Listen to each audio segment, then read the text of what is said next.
Повторно висок набој на револтот кај македонските тутунари.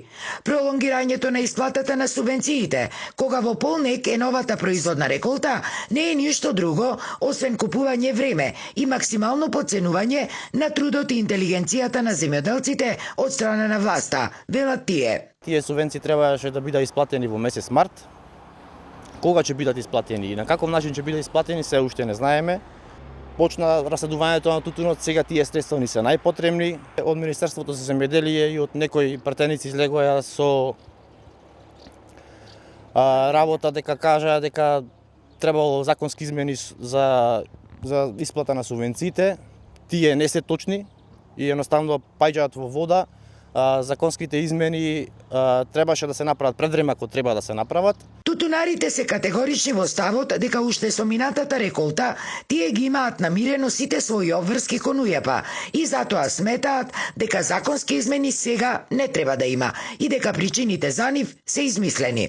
Субвенциите треба да се исплатат веднаш и апелирам до Министерството за земјоделие, до Платежната агенција, до владата да најдат начин и време да ги исплатат тие субвенции.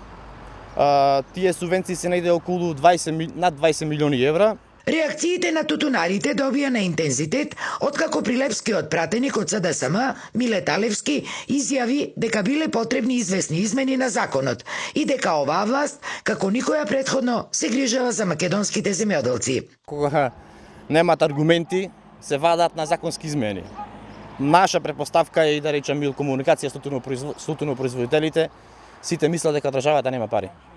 Чекаат по зајмица, па ребаланс на буџетот, па тогаш да се исплата субвенциите. Предпоставка наша и каде иди работава дека до крајот на овој месец дека нема да се исплатат субвенциите.